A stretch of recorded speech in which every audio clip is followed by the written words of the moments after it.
Hello everyone, स्वागत है आपका आज की इस नई वीडियो में। आज की इस वीडियो में हम जिस बारे में बात करने जा रहे हैं, ये टॉपिक मेरे लिए बहुत ही ज़्यादा इम्पोर्टेंट है। इसके ऊपर मैं बहुत दिनों से वीडियो बनाना चाहता था, लेकिन बना नहीं पाया। उसके पीछे का रीज़न है कि कभी ना कभी मेरे पास कुछ ना कुछ आ ही जाता था, जिसके ऊपर बात करना बहुत ज़रूरी होता था, तो कभी वीडियो बना ही नहीं पाया। लेकिन आज फाइनली सारी चीज़ों को इग्नोर करके मैं इस बारे में बात करने जा रहा हूँ। तो जब मैंने अपने चैनल पे एक वीडियो अपलोड की थी, फर्स्ट वीडियो अपलोड की थी, तो मैंने सपना के बारे में जानना शुरू कर दिया था। जो भी सपना की न्यू वीडियोस आ रही थी या उन पे कमेंट्स आ रहे थे या जो लोग उनके खिलाफ वीडियोस बना रहे थे, मैं ये सारी चीजें ऑब्जर्व कर रहा था कि कौन क्या बोल रहा है, क्या कमेंट्स आ रहे थे। तो वहां पे मुझे एक चीज तो समझ आ गई थी कि आखिर सपना को इतनी हेट क्यों दी जाती है। उसके पीछे का रीजन ये है कि उन्होंने अपने पतियों को खोया है, एंड एक बार नहीं 2 बार। तो इस वजह से उन्हें बहुत ही ज्यादा हेट दी जाती है कि वो अपने पतियों को खा गई। एंड दूसरी तरफ भी कमेंट्स किए जाते हैं कि अगर आप सपना को पहले से ही निकाल देते तो शायद अब आपके साथ एक बेटा होता। तो मैं बस इन्हें यही कहना चाहता हूँ कि यार, कौन सी दुनिया में रहते हो आप लोग। कम से कम इस अंधविश्वास से बाहर आ जाओ। किसी इंसान ने अपनी लाइफ के इतने बड़े इंसानों को खोया है, एंड आप उसकी तकलीफ समझने की बजाय उसे ये सब बोल रहे हो। कम से कम अगर आप किसी की तकलीफ नहीं समझ सकते तो उसे और तकलीफ तो मत दो। अब पति की क्या अहमियत होती है एक पत्नी की लाइफ में, ये तो मुझे बताने की जरूरत नहीं है, क्योंकि जो भी लोग कमेंट्स करते हैं या जो भी रिएक्शन वीडियोस बनाते हैं, वो मैक्सिमम शादीशुदा है। तो आप ये देख लो कि आपके पति की अहमियत क्या है आपकी लाइफ में, और फिर ये सब बोल लेना। अरे उसके साथ क्या क्या हुआ है, उसने 2 बार ये चीजें फेस की है, तो उसे कितनी तकलीफ हुई होगी, और अभी तो उसकी उतनी एज भी नहीं है, तो वो किस हाल में जी रही होगी, उसके मन के अंदर क्या क्या चलता होगा। तो उसकी तकलीफ को समझो और उसे और तकलीफ मत दो ये सब बोल के। और अगर आप इस अंधविश्वास में रहना चाहते हैं, तो कम से कम अगर आप भगवान को मानते हैं या पूजा पाठ पे विश्वास करते हैं, तो ये सब कुछ हटा दो।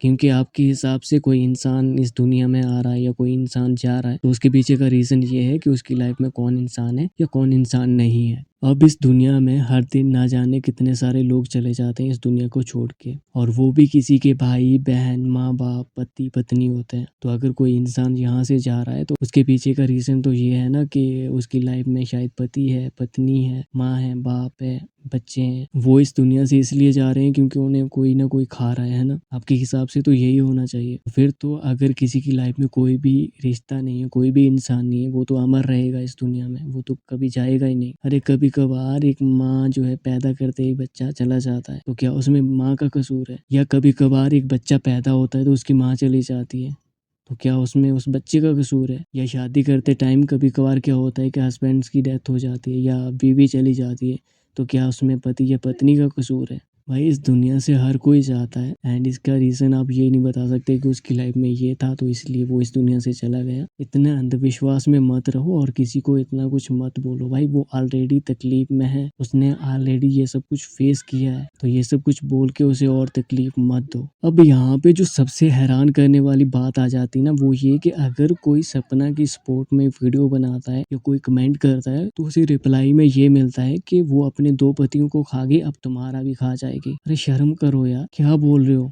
उस पे क्या बीतती होगी जिसे आप ये चीजें बोल रहे हो? वो गुनाह कर रहा है। अगर वो किसी की तकलीफ को समझ रहा है एंड वो चीज बता रहा है कि वो तकलीफ में इंसान जो उसके साथ गलत हुआ है, आप उसे ये सब बोल रहे हो, उस पे क्या बीतती होगी यार, सोचो आप। और अगर आप सोच नहीं सकते ना, तो कम से कम किसी को कुछ बोला ही मत करो। तो उम्मीद करता हूँ यार इस वीडियो को आप अच्छे से समझोगे, कोई गलत नहीं लेगा। लेकिन प्लीज़ मैं आपसे रिक्वेस्ट करता हूँ कि किसी के बारे में ऐसे कमेंट्स करना, ऐसी वीडियोस बनाना बंद कर दो। आप उसे नॉर्मली कुछ बोल सकते हैं, कुछ गलत होता है तो वो आप बोल सकते हो, लेकिन किसी की लाइफ में इतना कुछ हुआ है और आप उस चीज़ को इस वे में बोल रहे हो, शर्म करो यार। आप भी इस दुनिया में हो, आपकी लाइफ में भी कुछ रिश्ते हैं। कभी कभार अगर कुछ हो जाता है, आप किसी को कैसे ठहरा सकते हो कि ये उसकी गलती है? फिर तो आपको भगवान पे विश्वास ही नहीं करना चाहिए, ये पूजा पाठ पे विश्वास ही नहीं करना चाहिए। फिर तो इंसान पे डिपेंड करेगा ना कौन उसकी लाइफ में है, कौन नहीं है। वो यहाँ पे रहेगा या नहीं रहेगा, वो तो इंसान ही डिसाइड करेगा ना, जो भी उसकी लाइफ में आएगा। ये अंधविश्वास से बाहर आ जाओ एंड असली दुनिया में जीना शुरू कर दो।